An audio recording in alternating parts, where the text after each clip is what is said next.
that you don't know exactly what you're going to get when you come to Beth Israel on a Friday night.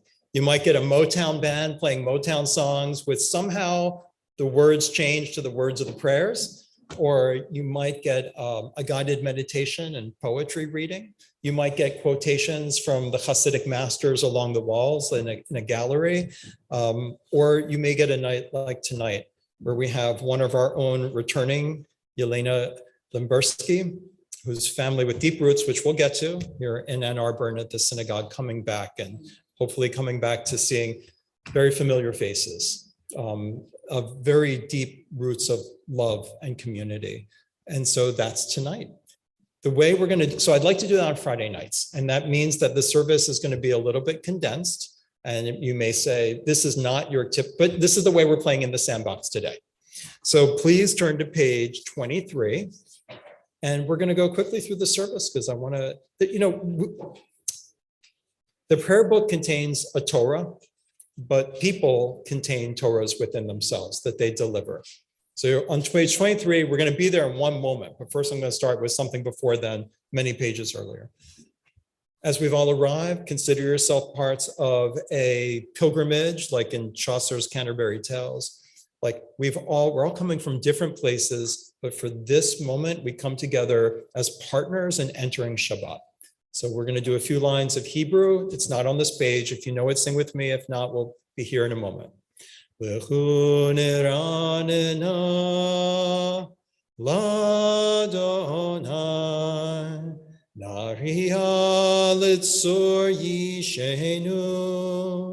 Nekadma fanav betoda bizmirot narihalo. Let us move our mouths in words of gratitude and entering Shabbat with a sense of peace, a sense of being grateful with our lot in life and looking forward to the comrades we have in this Shabbat, in this moment. And now we're on page 23. We're going to sing the first 3 verses, and then we'll skip 2 pages to the last couple of verses of Lecha Dodi. As you know, it's customary at the very end to rise and to look. And at that point, when Liz and Rebecca walk in, no, I'm only joking. We will welcome them as the Sabbath bride. So I know we're jumping. It's been a very short courtship. Usually we court each other all the way through the Psalms of Kabbalat Shabbat. I'm taking us right to the wedding ceremony. We are now saying we are ready to embrace gratitude, peacefulness, sense of joy with what is possible in this world and what is already there. And in that way, we're ready to welcome Shabbat officially. We'll do that in these verses. Here we go. Lecha dodi likra kahala pene Shabbat nekabela shamor v'zachor bedibor echad ishmianu elam yuchad Adonai echad u'shemo echad l'shem multiferet ve'litila lecha dodi likra kahala pene Shabbat nekabela Likrat Shabbat lechu v'necha ki mekor haberacha merosh mikedem nesucha sof ma'aseh v'machshava techila lecha dodi likra kahala Pene Shabbat nekabela mikdash melech imelucha kumitzi mitocha hafecha harav lach shevet be'ehem mekabacha v'hu yachamol alayichem la lecha dodi likra kahala. Page 25. Yamin usmaol tifrotzi v'yet Adonai taharitzi al yadish behem parsi v'nismecha v'nagila lecha dodi likra kahala pene Shabbat nekabela Boi v'shalom aterepala gam besimcha Uvetzalato chemune aham segula boi chala Lecha dodi lihikra kahala. B'nei Shabbat nekabela. You may be seated. Just as the word kala means bride, comes from it is homonymous with kila, which means he completed her. So just as God completed creation, so Shabbat completes a part of ourselves when we embrace it. We are at the Shabbat Psalm on page 27, and we'll sing a little bit at the beginning and a little bit at the end. Mizmor shir, shir liyom haShabbat. Mizmor shir, shir liyom haShabbat. Tov lehodot l'Adonai ulezamer l'shimcha elyon, lahagid ba'boker chastecha, v'emunatcha ba'lelot. Mizmor shir, shir liyom haShabbat. Mizmor shir, shir liyom haShabbat. Continue silently into page 28.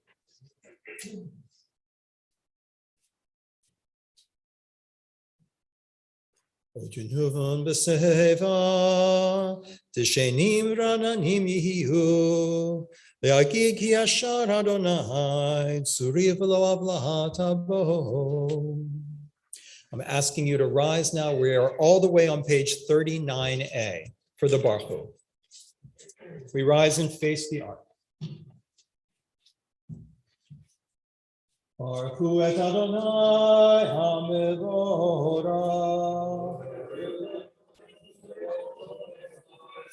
Baruch Adonai HaMevorach Le'olam Vaed. We are seated and continue silently down 39a.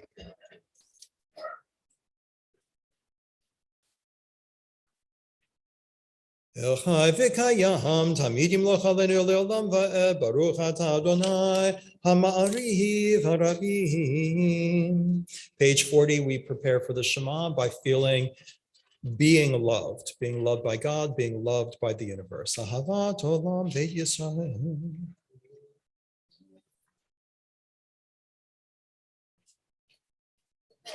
V'avatcha tasim ol olamim, Baruch Atah Adonai Ohev Amo Yisrael. Shema Yisrael, Adonai Eloheinu, Adonai Echad. Okay, we continue silently on 41 and 42, and on 41 we return that love through the way we teach others, including in the books that we write and the art that we share.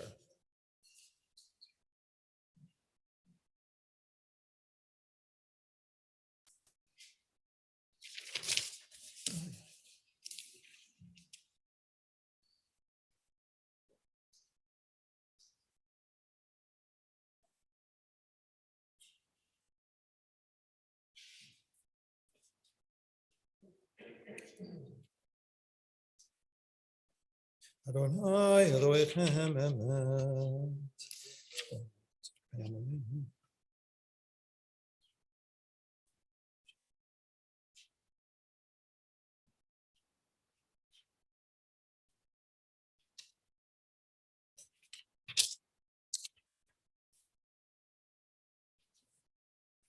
I didn't say it would be easy to keep up. We're now on 44. Umalchuto b'ratzon kiblu aleihem Moshe Miriam u'vnei Yisrael v'chanusha b'simcha haraba v'yamru chulam mi chamocha ba'elim Adonai mi kamocha nedar b'kodesh Norati loto sefele malchutecha ra'u vanecha bokei yam lifnei Moshe ze'eli hanu v'yameru Adonai yimloch leolam vaed v'namar kifada Adonai Yaakov v'golem gazak mimenu Baruch atah Adonai ga'aha Yisrael. Page 45. Now that we've read the Michamocha, we've fulfilled the middle part of the service, which is redemption, which is the importance of what it means to be free What does it mean to be able to actually be redeemed, to make yourself from not being free to freedom? So in case you don't realize, tonight is Human Rights Shabbat. We do Human Rights Shabbat periodically, and this is one of our Human Rights Shabbat, in which that prayer is especially important. Are we aware enough of what not being free looks like? Are we grateful enough for our freedom? And do we fulfill God's mission of the middle link, which is to free others and free ourselves, to experience and practice freedom? That takes us to 45, where we'll read in English together the Hashkivenu, reminding us that some people are not free because of all kinds of different forms of enemies that keep them down, including their own mental health, including hunger, including starvation, including disease, and all kinds of evil forces that hold them back. Let's read together. Page 45. Allow us, Adonai, our God, to sleep peacefully. Awaken us to life, O sovereign. Spread over us your canopy of peace. Restore us with your good counsel and save us for the sake of your name.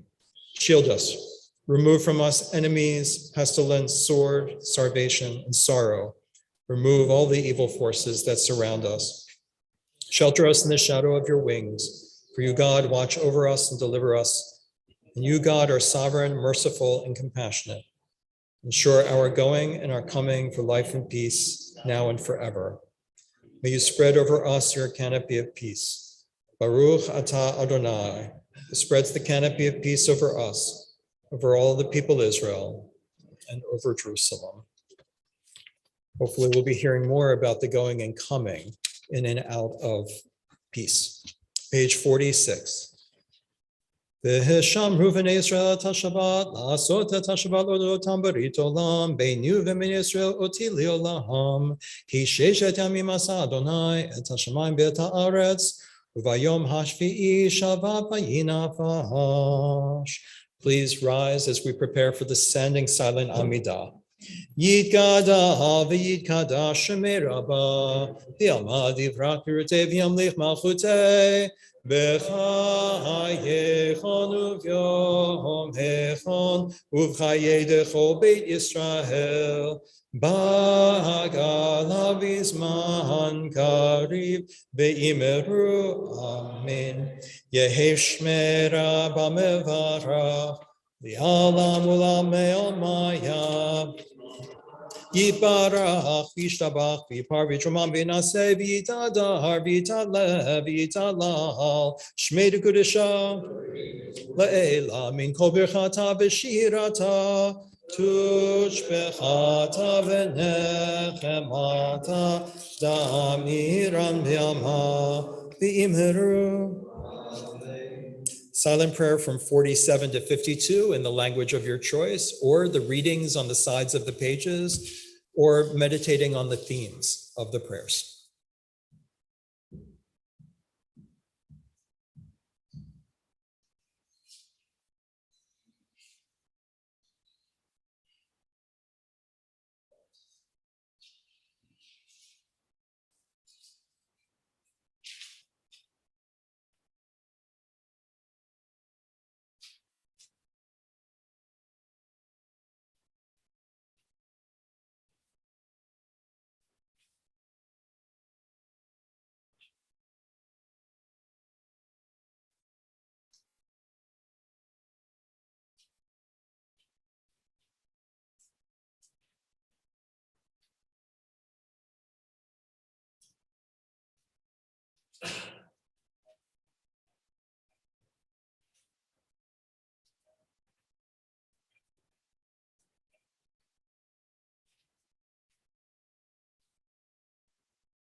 Yitkadal v'yikadal shemei rabba, v'yamad yifrakirte, v'yamlich malchute, b'chayechon uv'yamechon v'chayetecho beit Yisrael, b'agala v'zman kari v'imeru, yehi shmei rabba mevarach, v'yalam u'lamei amaya, Yiparach v'yishtabach v'yipar v'yitramam v'naseh v'yitadar v'yitalev v'yital shmei kudesha, Le'ela min kol berchata v'shirata tishbchata v'nechamata damiram b'yama v'imeru Tikabat lo tonavat tonro Yisrael kol dama v'hondi v'shmaya v'imeru Yehi shamar rabba min shemaya v'chayim alen v'go Yisrael v'imeru Oseh shalom b'mromav v'yaseh shalom aleinu v'al kol Yisrael v'imeru Amen.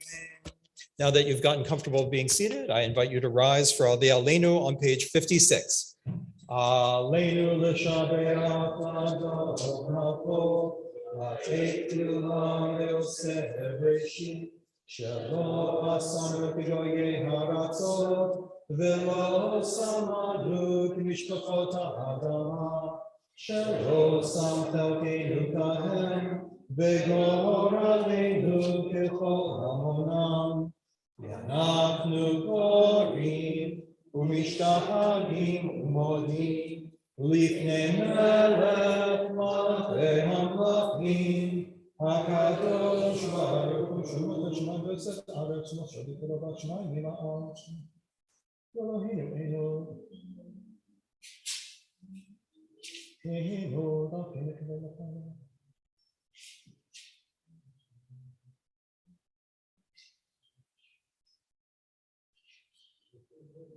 Takatu b'tortecha Adonai yimloch le'olam va'ed v'nehar v'haya Adonai le'melech al kol ha'aretz b'yom ha'hu yeh Adonai echad u'shemo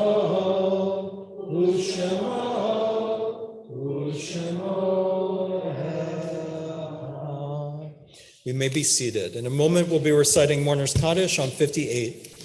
This week, Beth Israel congregation remembers, among others, Herbert Amster, Mary Benjamin, Sidney Bernard, William Berry Sr., Delman Brinsicki, Rod Brown, Tay Cho, here at the First Yard site, Bernie Freed, Henny Garfield, Samuel Gauck, Barney Golden, Cheryl Tobes Grant, Elizabeth Green, Rhonda Gross Rappaport, Bluma Hayden Krug, Jack Horowitz, David Katz, Chaya Ladizinski, Jay Lessing, David Lipschitz, Sarah Moskovich, George Penchasoff, Jack Perlman, Wendy Dove Regan, Sarah Sandfield, Marvin Sandfield, Dorothy Serwin,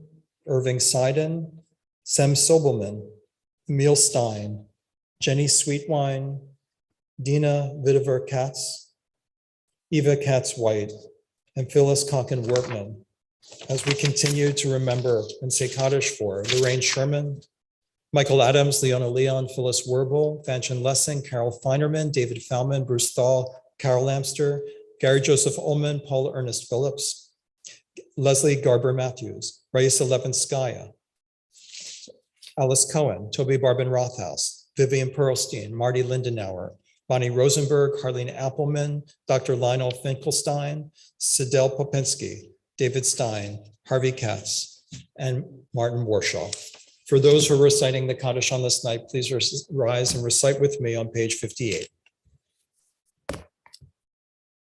Yikadal v'yikadash shmei rabba, v'yalma divra kirute v'yamlich malchute, v'chayechon uv'yomechon uv'chaye dechol beit Yisrael, ba'agala uv'izman kari v'imru amen. Yehe shmei rabba mevarach le'olam lamel maya, yiparach v'yishtabach v'yipa'ar v'yitramam v'yinaseh, v'yitadar v'yitalev v'yitalal shmei dekudesha brichu, Le'ela min kol birchata v'shirata, tushbechata v'nechemata, da'amiran bi'alma v'imru amen. Yehi shlama rabba min shemaya v'chayim aleinu ve'al kol Yisrael v'imru amen. Oseh shalom b'mramav, hu ya'aseh shalom, aleinu ve'al kol Yisrael v'imru amen. May their memories continue to bring blessings to this world. It's my honor to introduce our speaker tonight, and it involves bringing blessings to this world. I know I'm going to make mistakes in pronunciation and other mistakes, but I'm used to it, and I hope you can get used to it. So forgive me. And so I'll start by saying, is your first name properly pronounced Elena, not Yelena? Thank you. The Y is silent. So thank you. It's my honor to begin by introducing Elena Lemberski. She's an architect, an author, and this is not in order of importance, a graduate of the University of Michigan. You may have seen her writing in the foreword, including her essay, Babyn Yar and Putin's War in Ukraine, and certainly, hopefully, the new memoir that we're discussing tonight, Like a Drop of Ink in a Downpour. It was featured on NPR on Here and Now, and it's a prequel to the arrival in the United States of your family, it's the story of your childhood in Soviet Russia, where your mother fought for you to emigrate to save the art of her father, Felix Lemberski, the artist of Babyn Yar paintings, the earliest artistic representation of the massacre. And I'll say a little bit more about that in a second. You may notice that Lucy Lemberskaya and Felix Lemberski, that their lights are lit right here in the sanctuary. And I'm used to reciting their names at Shabbats like this, but before the Kaddish. So the history of the family will be told more, but comes so much from that period of Soviet refugees coming here to Ann Arbor and being settled by, among others, the leadership of Helen Amanoff, who is sitting here in the front row, who along with others, including, wait, what? There was a committee. There was a committee. There's always a committee. And there's always the person who gets things done on the committee. And of course, Rabbi Kensky, and then his successor, Rabbi Daberson. The amazing work that has been done by all of them. And perhaps, as Rabbi Daberson mentioned to me, among many who came over, Lucy Lemberskaya had a special prominence and visibility in the community, possibly partly just to, in Rabbi Daberson's word, her tremendous charisma, not to mention Felix and the artwork that has been saved and transmitted and the powerful impression that it makes. I want to say just many community members may remember the paintings of Felix Lemberski, Elena's grandfather. His very first American show was organized by the Jewish Community Center of Ann Arbor. And since then, this art has appeared in numerous shows and publications across the United States and Europe, best known for the particular piece, Execution, Babyn Yar. Those canvases, the earliest known artistic representation of the Jewish massacre near Kyiv during the Holocaust. You may notice that Elena's most recent work has been featured as cover story in the October issue of the Washtenaw Jewish News, but not only on public radio, but elsewhere. Her work has been featured in Cardinal Point's Literary Journal. And you were just telling me that the Los Angeles Review of Books has just recently featured it. And I wanted to share a couple of things that people have said. Haran Fries of Brandeis University said, it's unsparing. With devastating clarity, this extraordinary mother-daughter memoir is like a drop of ink that seeps into every crevice of Soviet life in the 1970s and 1980s. Ori Soltz of Georgetown University says it's a profoundly powerful and poignant memoir, both significant and stunning. Robin Young from Here and Now says it is a breathtaking memoir. Herb Randall of the Los Angeles Review of Books writes, it's a vivid portrait, one of life and escape from a country that now exists only in memories and memoirs. when I first got an email and I started looking up on Amazon, I could see the accolades. And it's not just the accolades, it's the impression that the work is made on so many. So it's my honor at this time to introduce Elena Limbersky, and we look forward to hearing from you. And we hope that you consider, even though your home is now in Boston, that this is always a distant and different kind of home that you're returning to.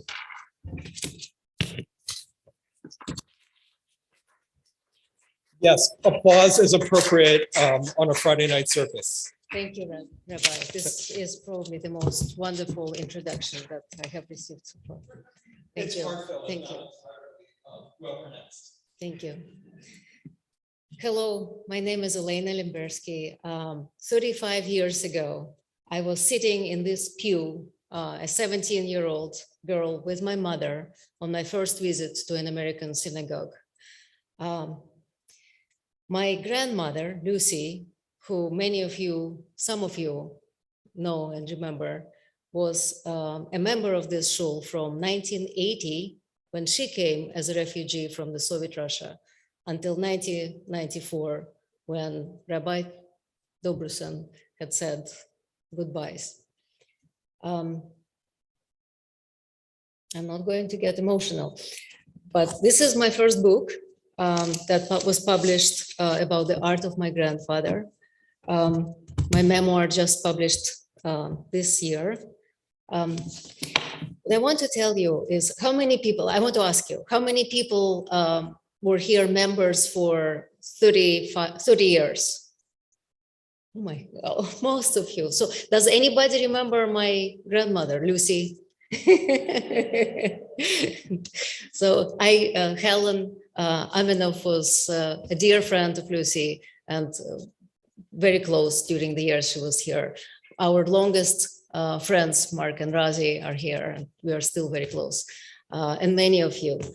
So what happens when you are the first time from the island that was the Soviet Union behind the Iron Curtain is this is the first months, the first weeks is the time of many firsts. The first time you ride in a white Buick on the highway from Detroit. The first tornado, the first time you see a skunk and raccoon, the first time the glass doors open quietly before you touching it. And I have to tell you that many firsts happen in this shul right here. We arrived on May 28, 1987. It was a Thursday. And 2 days later, still jet lagged, my grandmother, Lucy, told my mother and I that we are coming to her synagogue. And oh, there's going to be bat mitzvah, and you should see the food there. And so we loaded, I think, our friends, maybe it was Claire Bernstein, or maybe Helen, or maybe Luda Bernstam, came and picked us up, and we arrived here and we were seated. And so many of the first happened. The first many stunning things was the first time when I saw my grandmother read Hebrew. For many years, I grew up with her, and I knew we were Jews, and I knew that she went to synagogue to pick up matzah on Passover. But I never knew that she knew the prayers until I came here, when I saw her finger following the Siddur. She told me afterwards that her grandfather was a rabbi, and she learned all the prayers in her childhood in Moldova, the town near Odessa, where he was a rabbi there. And she couldn't practice her Judaism for 50 years in Soviet Russia because it was dangerous. And she had to choose between her faith and the safety of her family. But when she came here to Ann Arbor, living alone, waiting for us as we were refuseniks trapped in Soviet Russia, she came to this, she did not miss a Shabbat. Not only she was a spirited and charismatic person, but she volunteered. She learned English, and she took every Russian emigre of her age to doctor's appointments because she could translate and help them with their medical help. And so when we came here, we saw Rabbi Nadav found their names, and it happened to be my grandfather's yahrzeit 2 days ago. So I think they're still here. Another stunning thing I realized on my first day here, that I didn't speak a word of English, and I couldn't understand what people asked. But what I understood, that people wanted to know what it was like to live in Russia. People asked, was everybody poor? Was there any food? Was everyone drunk? And people wanted to know what was it like to be a Jew in Russia. And I couldn't tell them because I didn't have words.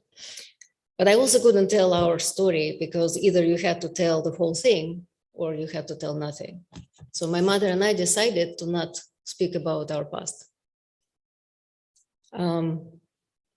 But all these years, I thought about writing this memoir. And when I was writing it, I always imagined Raz and Mark reading this memoir. And I also imagined the questions you asked.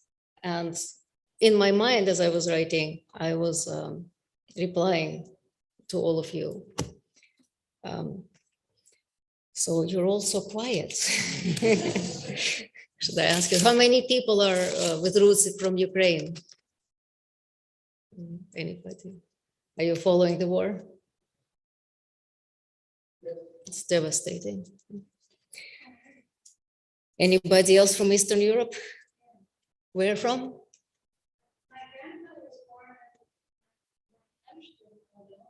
Moldova. Yeah, she was from Balta. What was the town?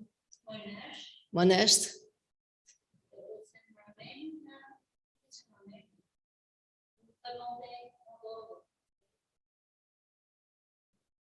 Is it anyone else? Where is he from?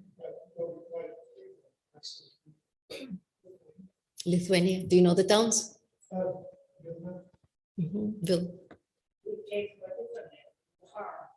Oh, you came from the Central Asia. Oh, interesting. There's a big Bible community there.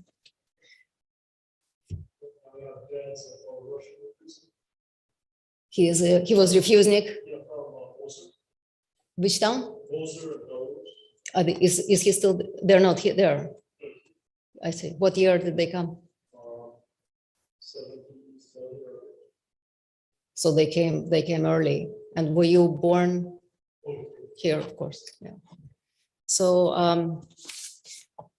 yeah. So we have many shared roots, and so I should tell you a little bit about my memoir. So I grew up in Leningrad, St. Petersburg, and I assume everybody knows where it is. So if this is Soviet Union, this is the Ural Mountains, this is Leningrad, right? This is Ukraine, and Leningrad is right next to Scandinavia, right? So very cold.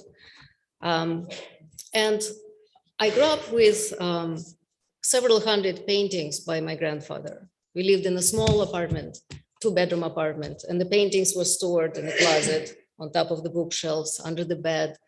And many of the paintings were of his earlier work, realist work, were exhibited in museums. And I would go to exhibitions and see his work on display. But there were paintings in our house that could not be exhibited for political reasons, because Soviets, as you know, controlled what artists, how they painted. The style had to be realist, look like a photograph, and what they had to say. And what they could say was that the Soviet life was great, and it was a lie. My grandfather refused to follow these rules, and so his work could not be exhibited. As a young girl, I remember guests would come to our house to see the work. And I remember my grandmother would take the works out of the closet. We would move the furniture and have the bare wall, and we would line the paintings one after another in stacks. And when the guests came in, they took off the shoes and they walked in the socks in our living room. And I remember them asked to see particularly a painting called Babi Yar. And I didn't know what it meant. Does anybody know what Babi Yar means? And I didn't know what it meant, but I know that Babi is women, and I would expect it to be bright colored kerchiefs and bright dresses, and the painting was very dark, almost black, scary. And I asked and when she put it out, I could see that everyone got up and looked at it in silence. But when I asked Lucy what it meant, she took the painting and put it face to the wall. So years went by and we couldn't exhibit them, and the works were deteriorating, and my mother decided that we will emigrate to save this work. She did not come here for economic opportunity, not to flee from anti-Semitism, even though it was all there. She came to save the art. My grandmother Lucy was able to leave in 1980, and she came here to Ann Arbor with the paintings. And some of you remember the work in her home, no longer in the closet. It was all over. And when she wanted to see her husband, all she needed, her late husband, she would turn the portrait of him to face the room.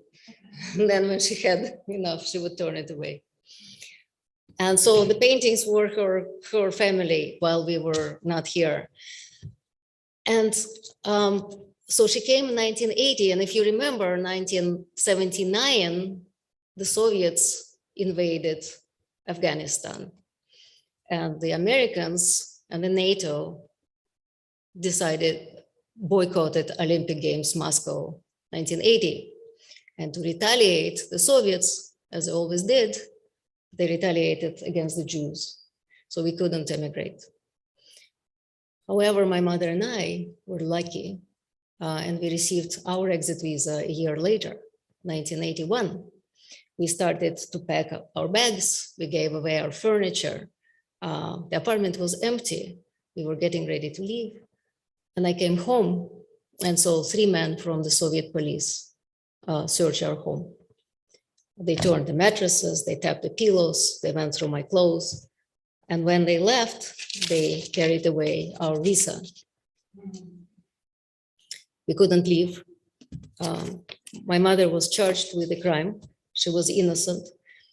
And everyone told her that it was a mistake and soon everything will be cleared. So I will read a short piece from the beginning of the memoir. I'm 11 years old, and she is leaving for her trial. And I'm staying at home waiting for her to return. A knock on the door, a tentative muffled thud, not Mama's. All that morning, I had walked holding my thumbs folding in my fist, a Russian superstition. Hold your thumbs to think of someone to bring them good luck. She did not let me come with her to the trial. You don't need to see the circus. Although some had advised her, take child for leniency and compassion of the jury. Like hell, they will have compassion, she said. I watched from my window as she walked down the muddy footpaths, stepping on islands of broken concrete. She went towards the metro station called Lenin Avenue and did not detour to Lucky Street. She turned to face me and kept walking backwards. Good luck, I yelled out so she could hear me, and then quietly so that luck would fly to her like a swarm of bees. I waved at her hard so I could feel pain in my wrists, just in case. This knock is not hers. I opened the door. It's Zhenya, one of Mama's many work friends. Zhenya, a school teacher now standing before me, is rustling in her mind through pages of textbooks on preteen psychology, readying for a difficult heart-to-heart conversation. I cut her off. Should I get my things? So I was 11.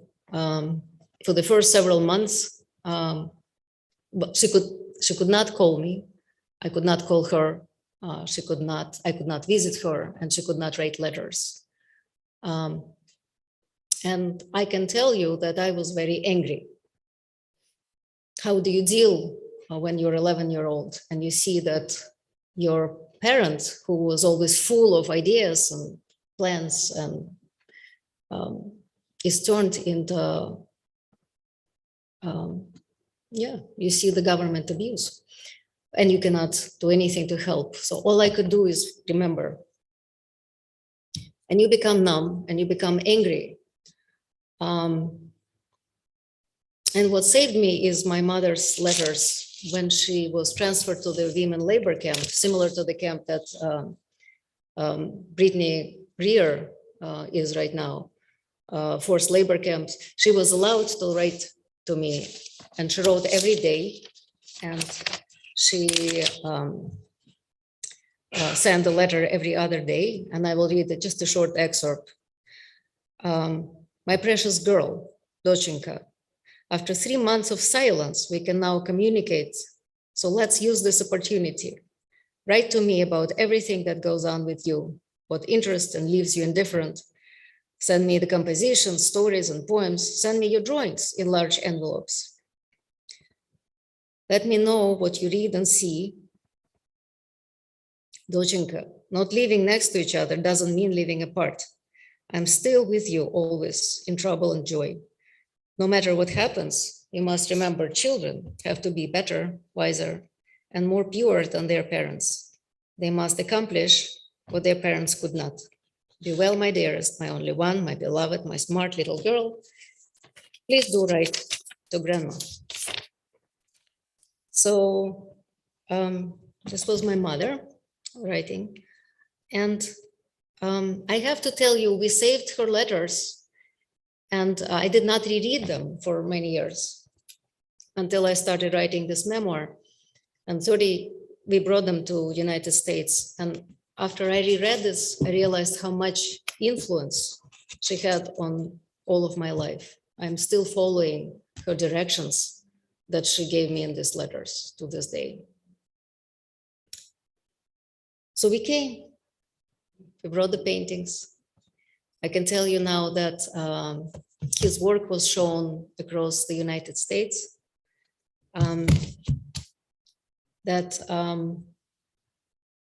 He is fairly well known. His Babi Yars are best known of his work. It was published in multiple books and publications. And I started to write this memoir because every few years, my mother would ask me, even though we decided to never talk about this work, about our lives, she asked me that, she told me she wanted to have her prison's criminal sentence overturned. But what is the point to get justice from Putin's Russia that sends people to prisons for just saying no to war? So I started to write this book as justice. So now every time someone reads this book, I feel that a piece of justice is restored to her. I have to tell you that this community has been absolutely phenomenally welcoming. Mark and Razi, our oldest, longest friends, Helen Aminoff were here. I remember the first weeks and months of our living here, and just supporting and showing the ways and taking us to places. And Claire and Is Bernstein, who are no longer with us, but I think their daughter, Amy, is still here, would visit me, and she was the only one who could understand my English. The community collected money for us to buy TV, and when you're an immigrant, TV is not an entertainment. It's your school of English. My kids had bat mitzvah. I put them through Jewish day school, Schechter. And I can tell you that many Russians leave Judaism when they come here, Russian Jews. But I had stayed with conservative movement all these years. Rabbi Dobrusin was with my mother when she took care of my grandmother, and literally helped extend her life by speaking to members of this community who prevented taking off the life support. And we are, to this day, my mother is grateful to Rabbi Dobreson for visiting us at the hospital. Dr. Miller, the dentist, had treated all of the Russian immigrants' teeth. I still have his handiwork with me. And I'm just delighted to come home to this temple. So that's my talk. Thank you. So.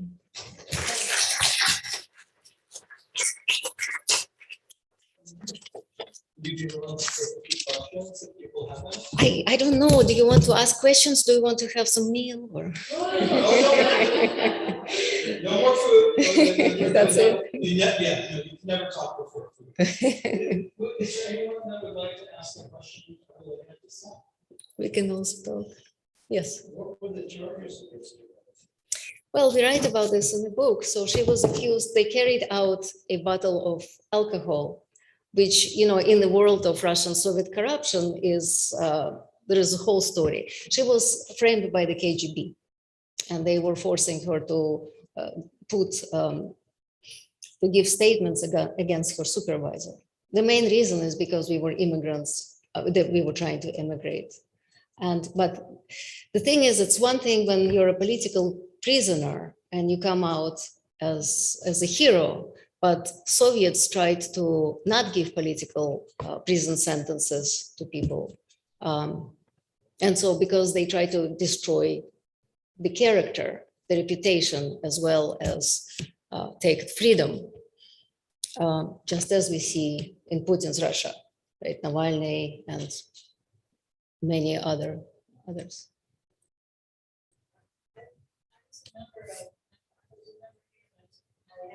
Was a member of Kabbalat, and which shares the building with St. Clair's Episcopal Church. And we had a committee there also for Soviet Jewry. And the minister there, Doug Levitt, used to be the minister in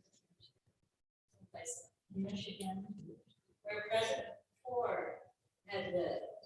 And he had been President Ford's priest.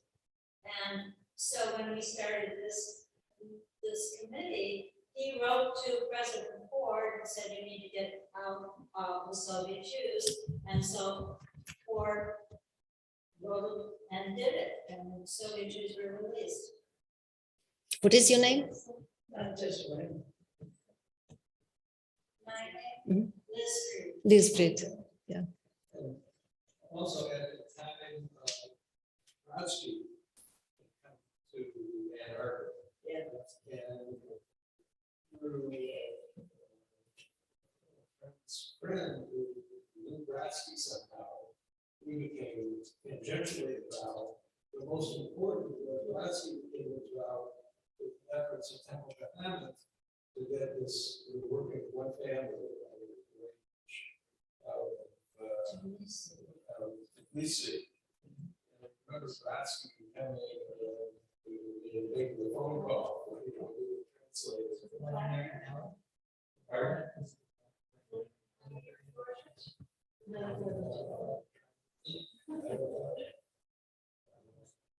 They ended up in Texas.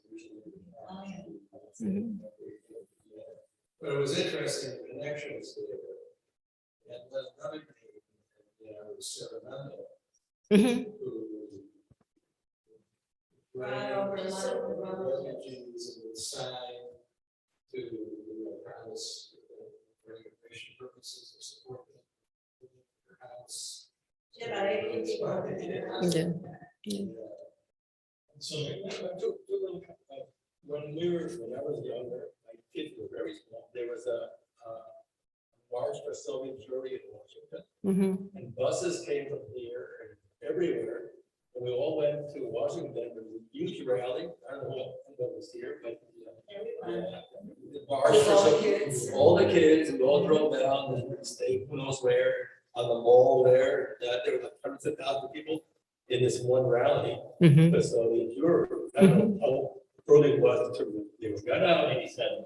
The second question is, I remember a poet, Yevtushenko. Yes, yes, Yevgeny Yevtushenko. yes, Wrote this poem. yes, yes, And I don't know if it was yes. read in Russia or Ukraine, but everyone Moscow. that I knew Yeah. read it done in Russian or Yeah. Ukrainian, but in English. Yeah. And it was a very big thing. Yeah.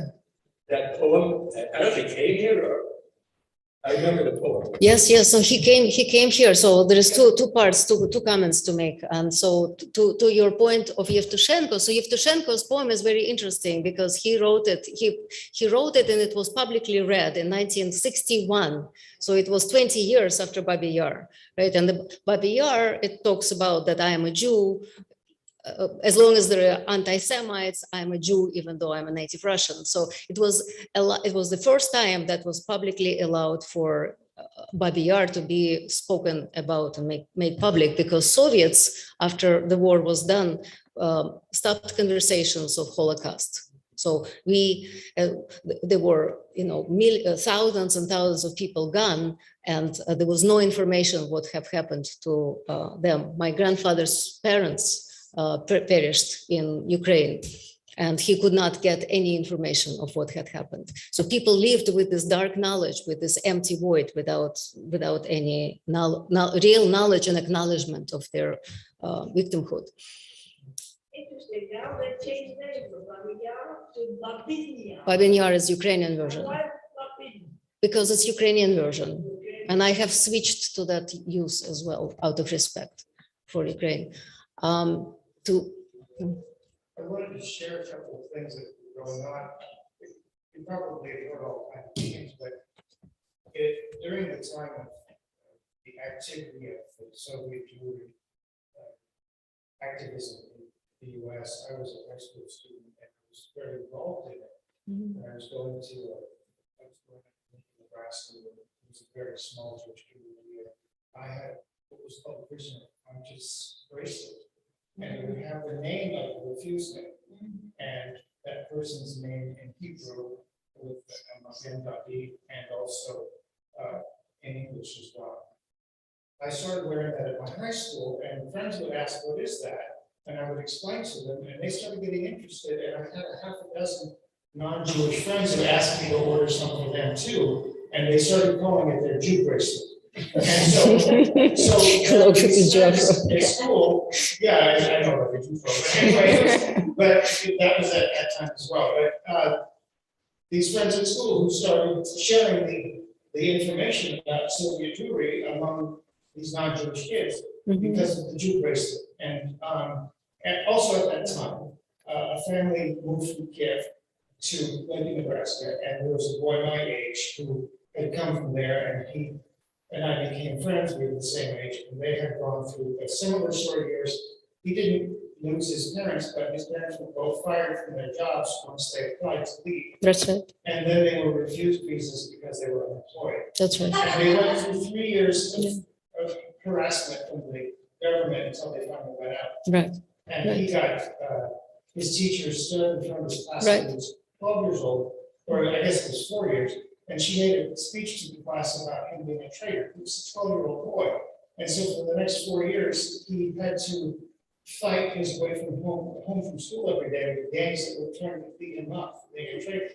All true, all true. And I think it happens your story happened in Kiev, this person, it happened, the same thing happened in the Soviet Union. As soon as you apply, you become a traitor. And I remember the same story I write in the book, is that my school teacher, I think I was in 4th grade, was telling that was the time when I think Baryshnikov and many other sports figures were defecting. And she told us, children, those people who want to leave our great Soviet Union are traitors. And I felt she was talking to me. And what do you do when you're a child? You want to be with your parents. And yeah.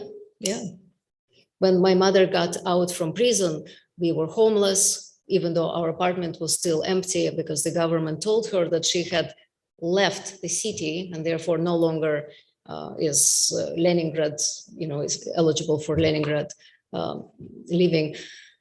And she had to work as a street sweeper to get a room in a small apartment, big enough to have a bed, two of our beds and my desk to do homework. We lived like this for 5 years until finally Gorbachev let us go.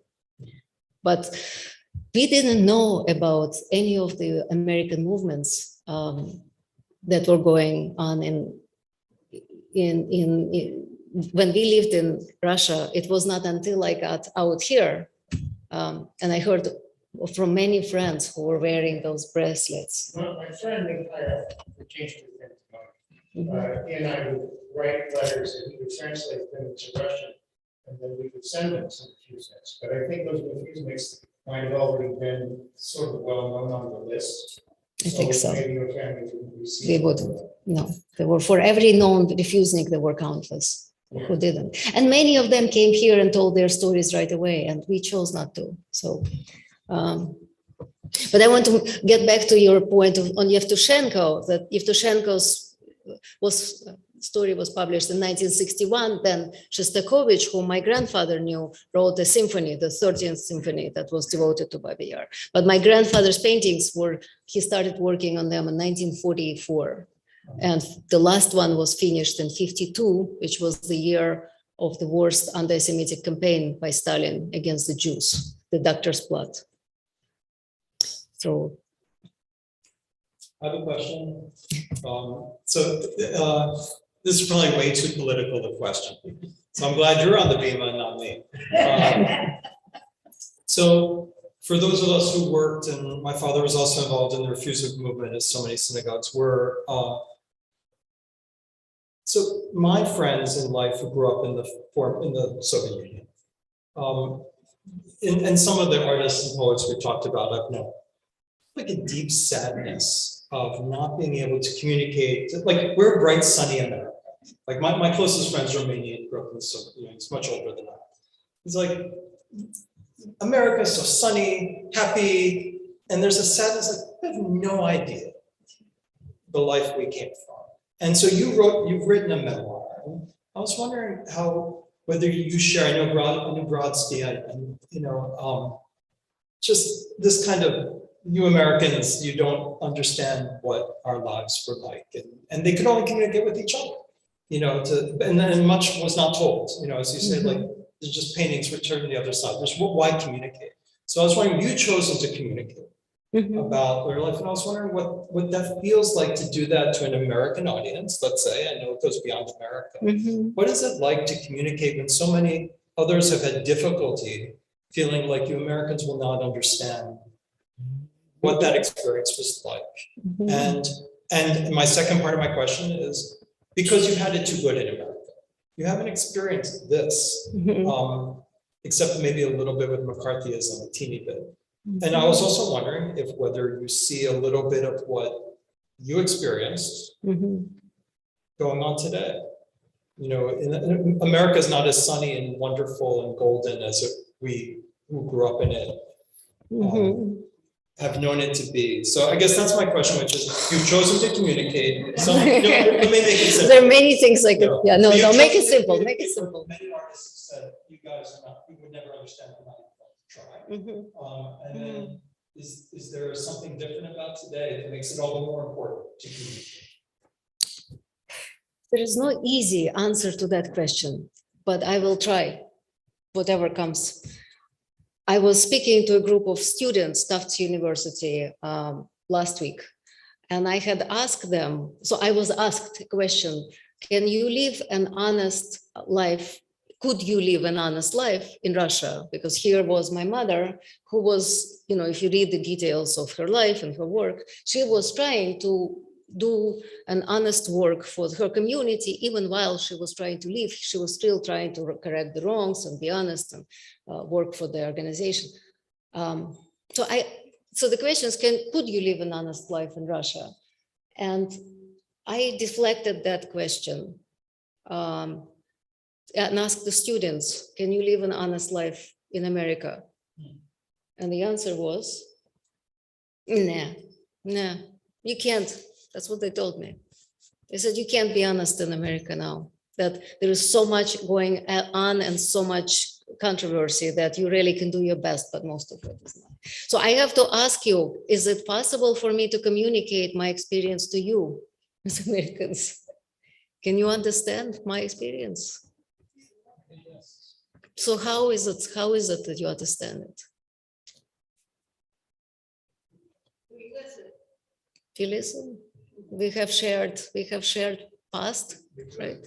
Through empathy, you could put yourself in the other person's place and imagine what it would be like going through that.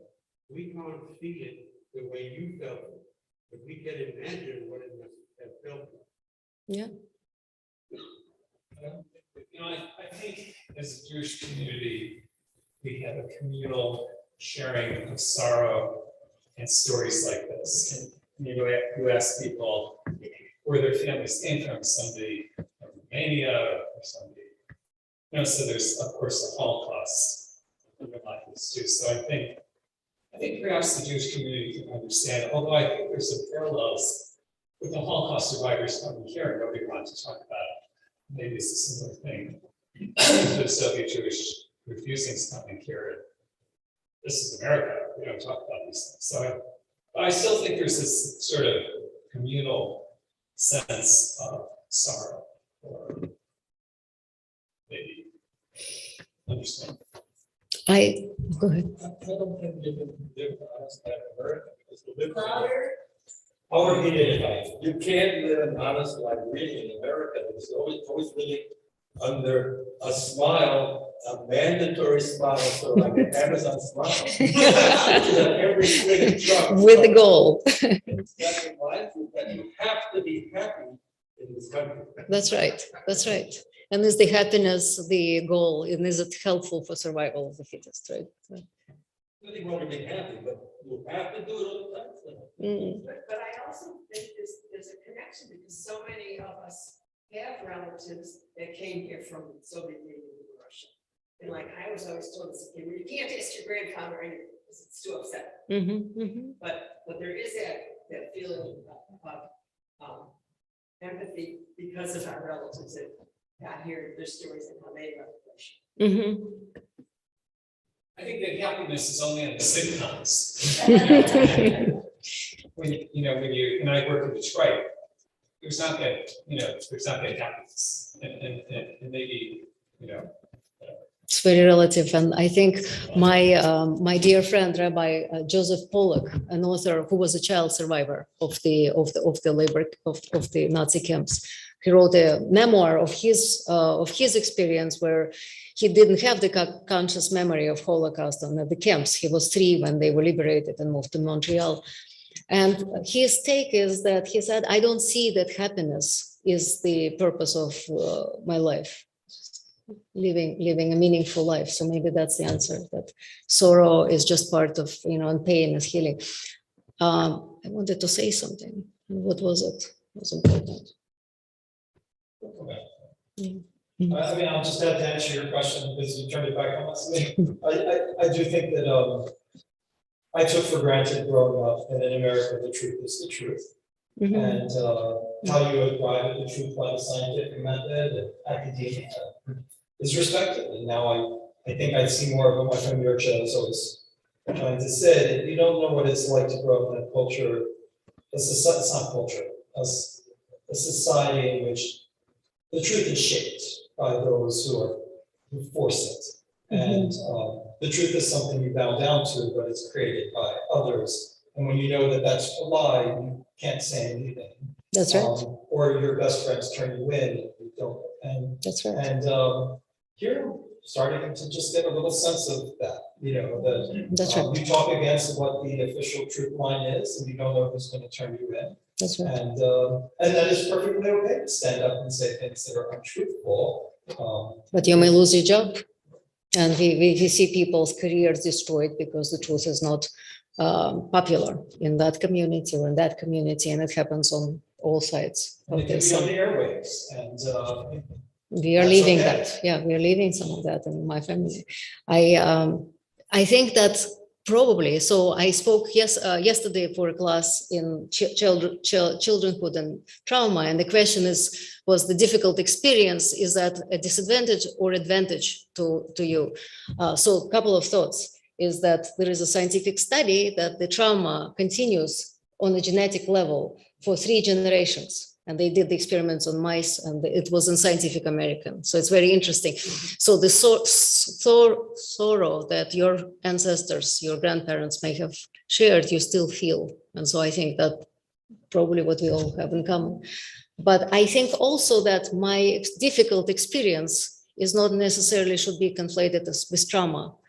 I think that living in Soviet Russia made me a skeptic. So when I hear something on the internet or on the news, I don't take it for granted when, this political movement or that trend makes it official. I don't necessarily.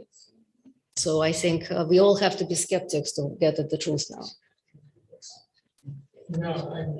I am not the right person to talk about social media, but I think that happiness is part of the continuum of emotions everywhere. It's not the only thing, but social media has exacerbated what you are trying to draw out. And I think your question is really pertinent in the sense of understanding happiness is part of the experience of living. And I think that we are fortunate where we have those moments, but we also have other moments along that continuum that are not so happy. That's right. But that's life. But social media has exacerbated the things you are addressing. Yeah, but that's why we have Shabbat. As we close, everybody, please, before you go. And I will finish with this, which is that I have no right to say this, it should be Rabbi Doverson or Helen, but I can only imagine learning about the history of Ann Arbor and your family. I must think how powerful it is to see you on the being of it. And when people were doing this kind of work, you and the work of you and your mother, and saving the work of Felix, it's like a fulfillment of a dream for people here. So thank God for you. Thank God for you writing this work and for your first book as well. Yeah. Let's finish with Oseh Shalom. Oseh Shalom Bibroma.